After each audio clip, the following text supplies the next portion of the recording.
Viens Régis, on va aller faire du vrac. Je les laisse finir ça, puis on va aller faire du vrac ensemble.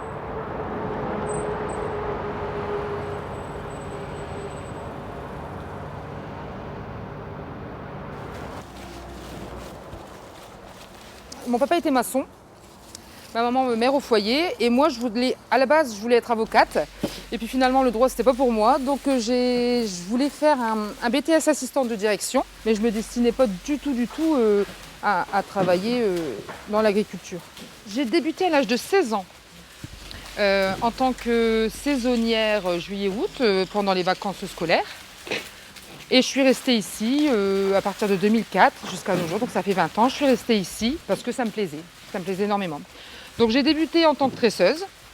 Et puis ce qui m'a plu aussi, c'est le travail manuel. Vous voyez, on arrive d'un produit, on a de produits des brutes des champs qui représentent une botte pleine de terre.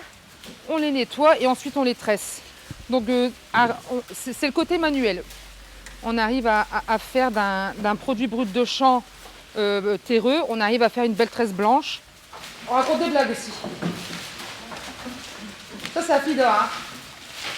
Afida c'est la reine de la blague.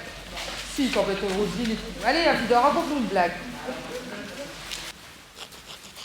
Je pense que ce côté familial, je pense que c'est propre à l'agriculture. On ne travaille pas toujours dans des conditions faciles. Comme vous pouvez voir, forcément, on manipule de la terre.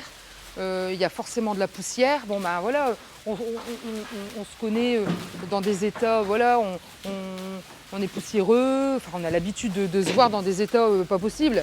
Mais moi, je pense que ce rapprochement côté familial, c'est vraiment quelque chose qui est propre à l'agriculture. Tout ce qui est travaux dans les champs, moi, je ne m'en occupe plus. Hein.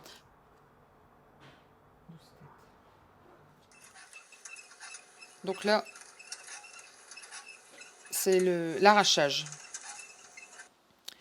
Donc comme on peut voir, c'est la machine qui arrache. On a deux porteurs qui amassent les bottes par terre comme ça pour qu'elles puissent sécher. Et on a toujours des glaneurs, si jamais il y a des têtes qui ne sont pas prises dans la machine, on a des glaneurs qui ramassent tête par tête pour reconstituer des bottes. Et ensuite, ici, c'est le ramassage. Donc elles sont ramassées une à une pour pouvoir les mettre dans les box. J'ai été formée par Julie pour la partie administrative, à manipuler le logiciel correctement. Je suis capable de faire de l'administratif, de la comptabilité.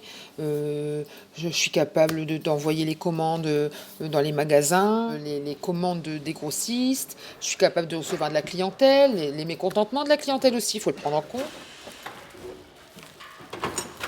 Je passe du bureau au conditionnement, au fumoir. On essaye d'organiser au mieux la journée. Et c'est ce qui me plaît. Je ne fais jamais la même chose. Dans l'agriculture, il faut souvent être polyvalent.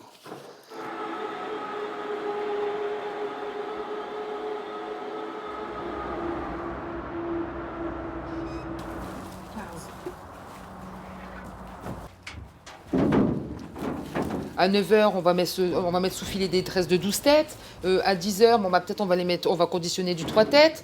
À midi, après la pause déjeuner, on va trier du vrac. Il faudra mettre les tresses au fumoir. Donc c'est pas la même tâche toute la journée.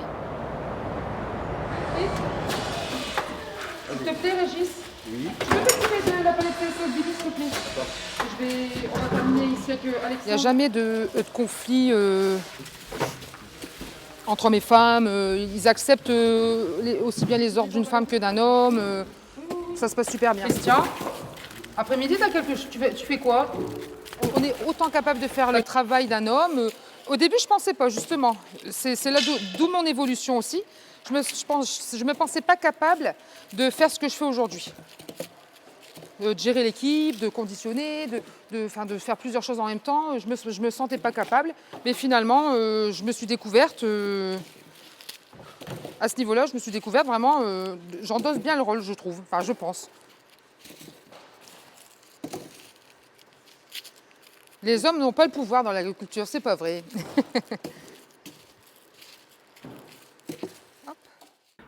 c'est parce que tu vraiment. J'ai démarré, pour moi, voilà, j'allais rester tresseuse toute ma vie. Bon, bah, c'est tout, c'était un travail comme un autre. Mais à aucun moment, je pensais un jour à être en arrivée là. Jamais, jamais.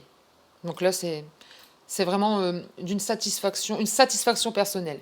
Il y a une perspective d'avenir, de carrière, une longue carrière qui peut s'offrir à nous. Il faut pas hésiter et jamais se sous-estimer, jamais. Il reste que des petits bouts. Bah